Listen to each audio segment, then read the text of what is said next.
One. Hello, everybody. Welcome back to episode 2 of I Invited You On. I'm Dean Lloyd from Lloyd Consulting Co.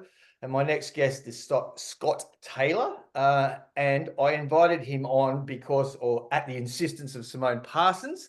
However, thanks for that, Simone. However, I'd done some training with Scott a couple of weeks back and found it really intriguing and interesting.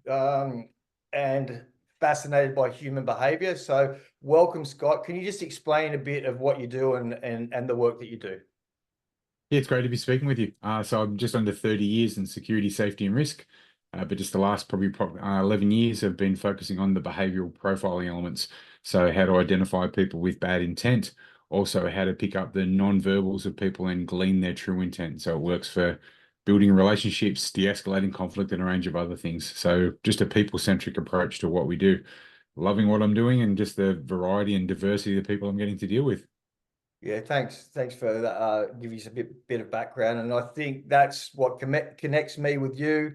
I'm passionate about the work I do, but what really shone through the day that I trained with you was you were very passionate, very knowledgeable. I think I said to you, I'm both fearful and excited by your expertise because profiling and all of that sort of stuff. Anyway, straight into it. Safety, it was discussed in the training around, the stuff that happened at Bondi. You've been to the US with presidents, all that sort of, a vast array of stuff. What I'm interested in is how can we, be more aware in society and community. You touched on, having an ear pod out and all of that sort of stuff. What are your thoughts on just the general Joe public? How can we be more aware and safe in situations that may arise?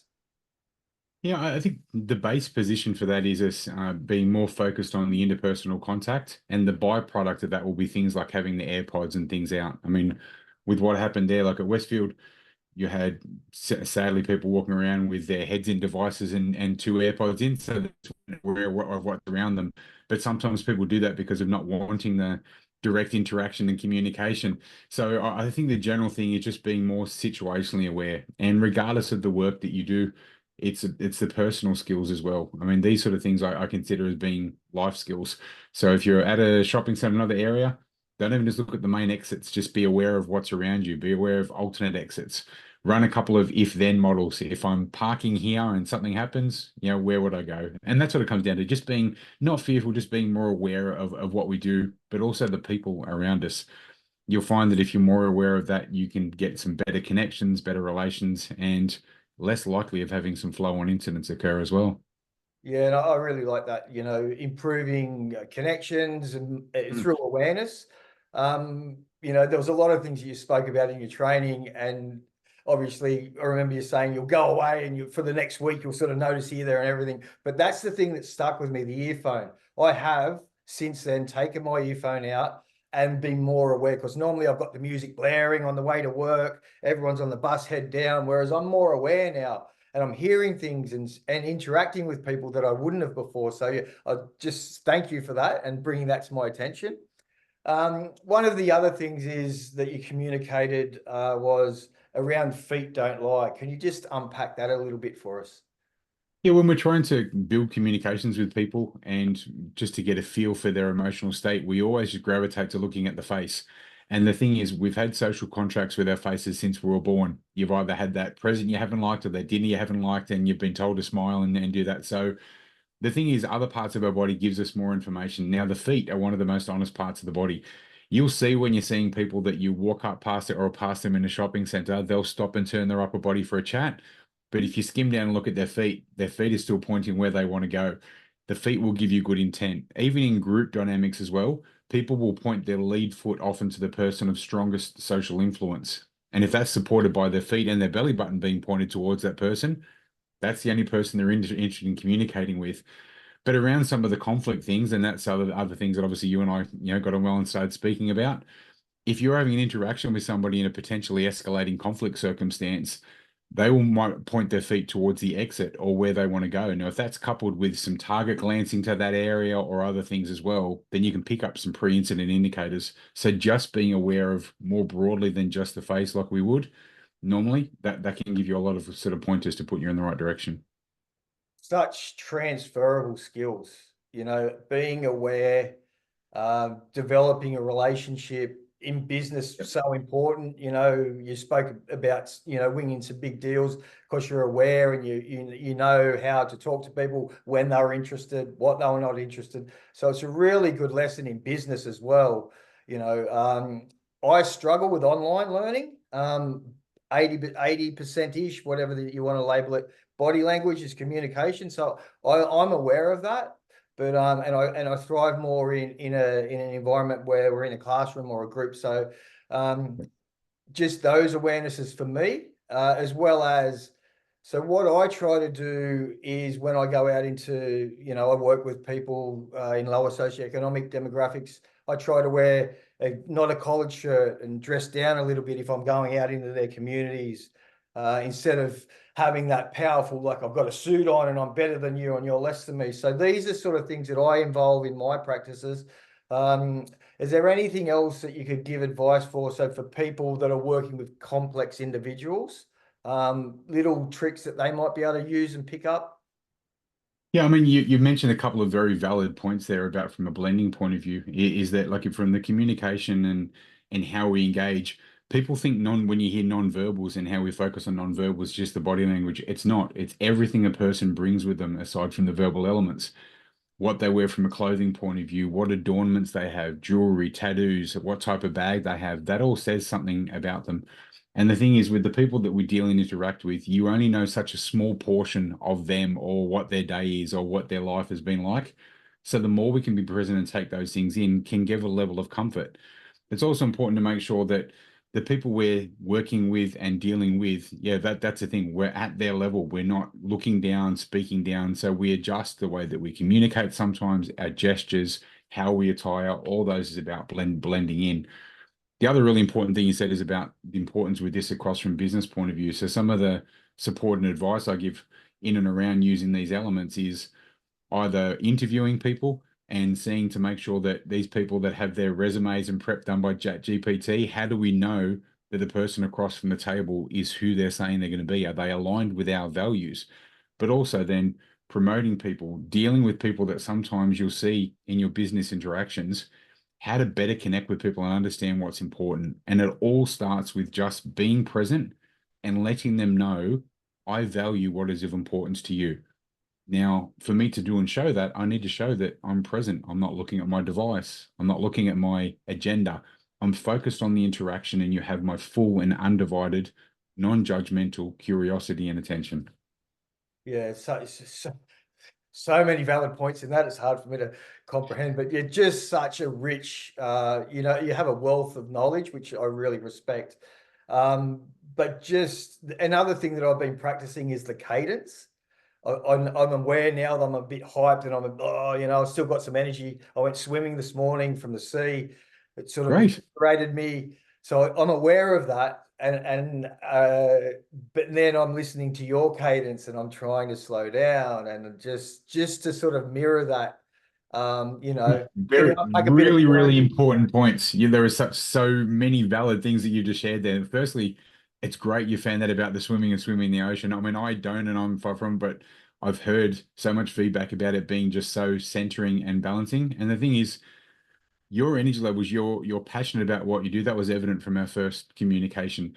And high energy people that are passionate at what they do, especially when they want to be of value to others, are let me share this with you. And, I want to get this out, like in these sort of things. And what can happen is people that sometimes either can be a little bit withdrawn or sometimes not as cognitively sharp and quick, like as you are, can take that as being a bit overwhelming. So meeting people's emotions, but also their energy levels and adjusting their speaking cadence, that makes them feel comfortable. So the fact that not only you've heard like yeah that part of the training, but then you followed that up and made that part of what you do, it's just you'll get more out of the relations because you'll see people will relax and center themselves. So it's great to hear about you finding with the swimming, but also great to hear about you doing that for speaking cadence and those sort of things. Yeah, it has been, I was going to interview you a week ago, but I was sick. So I've had a little bit more time as well to sort of implement and sort of some of the stuff that you've taught and learned, or I've learned. So it's been really good to sort of come back and meet now and give you a little Mm. feedback on how that's coming through. Um, Yep. the other thing is that I'm really passionate about. So I have lived experience of the justice system, and as a method of behavior change, incarceration, I think that is the poorest form or the lowest form of trying to get someone to address their behavior. Proactive over punitive. Are you aware any programs or any such things, or do you practice that? Like, I've heard of opera or being played at shopping centers. So Yep. kids will move on. Like where are you at, and where do you land around trying not to catch it, trying to prevent it? Yeah, I mean, so from the opera music, there's lots of reasons why they do that as well. And specific, I've heard even Vivaldi, based on where it sits with the beats and close Yeah. to some of the binaural beat frequencies and a range of other things that can help from Wow. relaxation. So whilst it's not something that I'm well practiced or versed with those, I'm very big on that on the proactive awareness and then adjusting quality, but it's got to be commensurate to the people in the landscape that you've got. And with some of the behaviors that you're talking about there, with how we're managing things in shopping centers and retail and others and other mass gathering areas, you've got so many unique behavioral elements on their risk landscape, and Yeah. trying to find one thing that's going to work for all is nearly impossible. But what does work for everybody is that everybody wants to be treated with respect, everybody wants to be valued, and that split between people with good intentions want to be noticed, people with bad intentions don't. So if we, rather than just, I call it whale watching, something's exciting, we all run to that side of the boat and the boat can tip. We do that sometimes in these mass gathering areas. Hey, is a new camera or new tech, and we all run there. I think we've sadly moved away from the connection, like, and just the enhanced awareness and that contact, because that's part of creating a security sphere of influence around these sites. And as I said, people with good intent, they want the direct eye contact. Wow, I feel noticed and valued. Those same people, whether it's shoplifting, crime, violence, aggression, antisocial behavior, all these other elements, if they've got that proactive thing, they're less likely to offend in around those areas because they think I'm being watched. So I think it's got to start with those, and then depending on the different demographic, there's a lot of different layers that need to be supported like in there. So I'm very big on that initial contact, like an awareness, but making it nuanced. And I mean, you talk about the Mall of America is probably one of the best examples in the States. They've changed, rather than normal security in other parts now, they have behavior-based people in there where they've been able to reduce their resources, but it's reducing crime because they're identifying based on behaviors and communications and stopping things before it happens.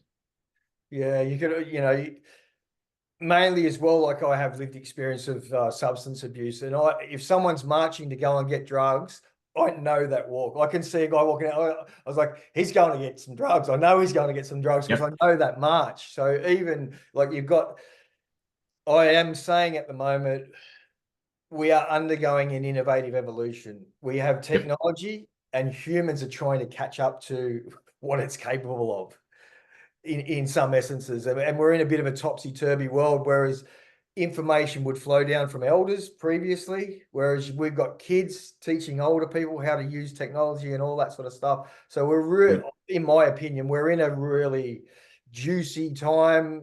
I resist it at times, like I don't like it because I'm a bit older and I'm, all that sort of stuff. And then I Yep. embrace it because I see the benefits of it. Um, what is your views of some of the risks and some of the benefits of technology? Like, you can identify someone marching like from their walk Yeah. with AI or whatever. So yeah, just can you unpack that a bit around your Yeah, I need to, I'm going to pick you up and correct you a little bit on some of your own words there, where you said go you for it? like this is because of your age. It's not because of your age, it's because you're a people-centric person. The things that you talk about, and we had our conversations like as well, is around your lived experience and doing that. And the thing is, we need to be able to make sure how we pass those skills on to everybody. I mean, one of the things in the training session, I said you've got a room full of experienced people there, but different experiences, different walks of life, and how do we capture those and bring that forward?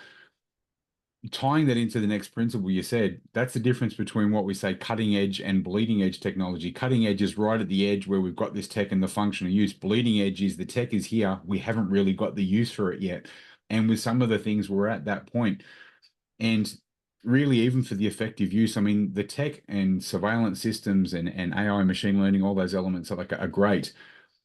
But analyzing that and that tasking on intelligence, we need to be able to have a framework for doing that against. And that's the thing you mentioned there about, I know what the walk is like when marching in. Yeah. Guess what? People that are shoplifting have similar things. They move Yeah. their arms to 15% less. They're more people centric than item centric. Their blink rate spikes. So all these different behaviors. It's the same in, that's why I teach people to people watch. Be able to look there and say, as soon as somebody's walking into your premises, an area, you should be able to tell by their gait, by their eye gaze, are they here for meeting someone for a coffee? Are they going upstairs for a meeting, or are they casing the place out? Yeah. And it's that same thing. So my focus is, I think that tech is great, but any of the solutions for keeping people safe and well has got to be that blend of, I say, hardware, software, and wetware, and finding the use of that tech, but functional use. And sadly, what happens with organizations generally is we get IT driving tech, and they'll say, this is great, this new tech, we've got this lens and it's dust proof and these pictures and these images. Okay, that's great. That's the system spec, but what does it do for me? How do I need it? I need it to do these items, and we miss that. And so what you're saying is very, very true, that we need to be more on board about the functional use and not getting things in because of novelty or it's the new shiny object and whatever. It's using tech effectively to enhance what we do, to smarten our decisions, to make data-driven decisions that lead to keeping our people safe. Yeah, thanks. And I appreciate the language you pointing out, the language that I use, because that's something that I try to do as well. I think language is such an important thing, the way that Yeah. we sort of frame it and people can comprehend it. So yes, I resist, not because I'm older, because I because I'm You're more, people-centric. I'm a Yeah. people-centric person. So Yep. thank you for that. Um, Aware of all this work that you do, what do you do? Like, you've got to fill yourself up somehow, where do you go to switch off and not people watch? Because that's your job, sort of, essentially, if you know what I mean. Yeah, it's a great question. And so, I mean, my brain doesn't really switch off from that part because of the fact that if I'm out in public now, after 30 years security, now the behavioral elements, I'm always watching people's behaviors. It doesn't take the same cognitive load it used to.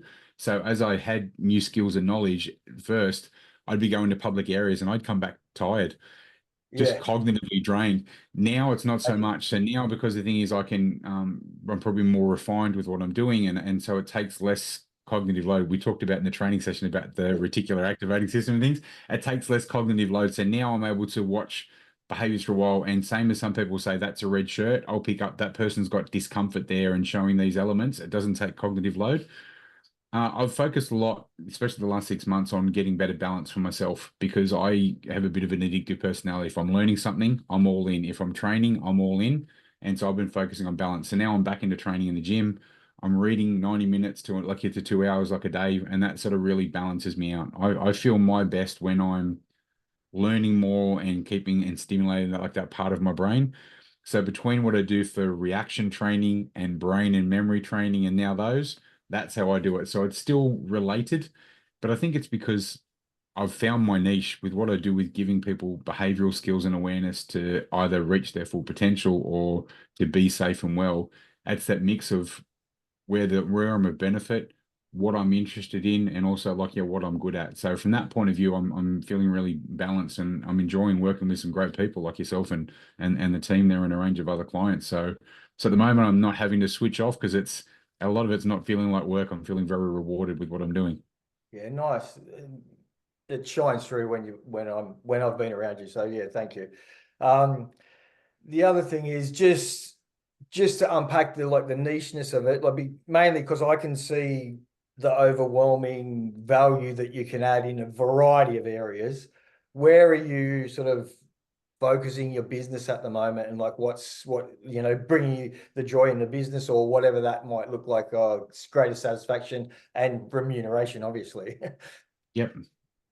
Yeah, I mean, it is split from part of the focal points, but still within that area of human connection. And so I'd say 10 to 15% of my business is working with firms on the recruitment element and identifying and developing like the best people. So overcoming some of the hurdles then with AI and giving them skills to be more present and pick up people that have the right skills but the right attitudes.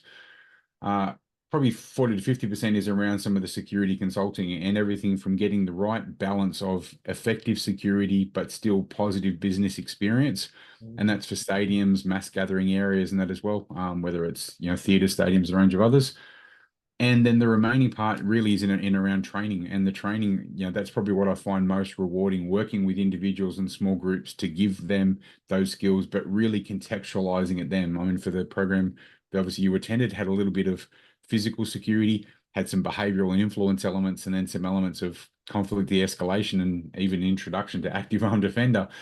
Being able to work and to do it through a position of understanding and be able to contextualize, that's where like although it's probably 25% of my business, it's something that I enjoy the most because I get to work with people and learn from their lived experience and contextualize further what I do. So it's very spread from open source intelligence to security to behavior to like these sort of things, but it makes it interesting every week. Yeah, yeah. And is it mainly in Australia at the moment, or are you traveling overseas, or where does that sit with you at the minute? I've got three projects coming up in New Zealand, in and around for health and safety, psychosocial hazards, and identifying and dealing with conflict. I've got some training coming up in Phuket, in discussions with Sweden at the moment as well. So there's a couple of international ones. Then from the domestic point of view, yeah, I've got work coming up with the Gabba in Queensland. I'm going to Tasmania next week. So there's a fair bit of things happening around in different states as well. So good variety, but being able to deal with some good people, which is great. Yes, I feel somewhat safe in the knowledge that you're traveling around and sharing this information. I don't know whether it's a false sense of security or not, but just from It's meeting you. But yeah, and the other work I'd like to touch on and just hope you're okay with that is you've helped with a women's shelter in the West, yes? Or what yeah. I don't know if I've labeled that right, but Yeah. I've heard that you've done some really good work out there. Yeah, part of the reason for that sort of growing up, I was exposed to elements of family violence and I think post that time when as we all sort of grow and develop, you go from being self-centered to other people centered as part of your growth and development. And a lot of that happened when I met my wife and got, for her values and the values that the family had around her as well. And so an opportunity came up for assisting for developing a local shelter here because there wasn't one in the Camden local area. So I went down to the meetings and said, "Here's my background. Like I want to help." And then from there, I suppose because of the experience with being on boards, and then what I do from security, leadership, and a range of other things, I was very fortunate to be the founding chair of that shelter. So the shelter's now up and running and helping women and children be in a safe, fully supported accommodation where for that emergency accommodation they get the support then that they need. So I've stepped back now after 4 years from being chairperson to focus on some other areas now with the business and things. But yeah, I'm really proud of what working together an amazing board and the community was able to achieve to get that up and running. Yeah, no, I just wanted to make sure we got that in because it is great work. I've heard how good of work that you've done out there. So thank you for that. And I'm sure the community thanks you as well. Um, is there anything you want to spruik? I'm going to put all your details in the bottom and, like, share, comment, and all of that sort of stuff. Is there anything that you would like to say, spruik, or let us know about your business moving forward? We've got a couple of minutes left. Yeah, I mean, no, I mean, from my point of view, not from a speaking point of view, but just about the fact that myself and others, it was some of the work that we do with tying some of these things with the behavior and security point of view. I think that there's going to be a lot more discussions around that point. We're probably a couple of years behind the States and others in taking up the awareness and effective use of body language, facial micro expression, statement and word analysis. And the thing is, I'm getting some really good feedback and success from that because it's two ways. It's what we pick up from the people that we're dealing with, but also being aware of how we present and interact, what we do with our speaking cadence, the inflection and intonation of our words, and these sort of things. I think that hopefully the work that I'm doing and with the media and that as well is sharing some more insight and raising the awareness for that because I mean where this should be heading is back to some direct face-to-face interaction engagement and there is nothing more rewarding than just a great deep conversation, just truly connecting and being present for each other. And that's where a lot of the work I do, but also the focus is heading towards. So I'm grateful for the opportunities and interest in what I do. And anyone who wants to see more of what I do, yeah, the presidiumgroup.com to use the website, or at it's Scott Taylor across most of the socials, you'll be able to see what I'm doing. So always happy for a good chat and to talk about some of these things with good people like yourself. Thank you, Scott. I really appreciate your time, and it really excites me actually being a people focused centered person. That Yeah, the communication and coming back to the individual, and it has always been my understanding that as humans we need other humans. It's just a fact. yeah, As a baby, if you leave a baby on its own, you don't give it love, it'll sort of wither and die, even if you fed it. But if you got to give it love and kindness and contact, and that doesn't go away as far as I'm concerned. I think mm, it's, I don't know if Barbara Streisand wrote it, but people who need people are the luckiest people in the world. So, you very know, true. I need people. I really value your time and respect the work that you do. I'm excited by it, and look forward to hearing more about it and it moving forward. Thanks again, Scott, for your time. Great to be speaking with you, Dean. It's to Uh, have another conversation with you has been excellent. Thank you. I hope to speak to you again soon sometime, mate. Take care. Cheers. Thank you.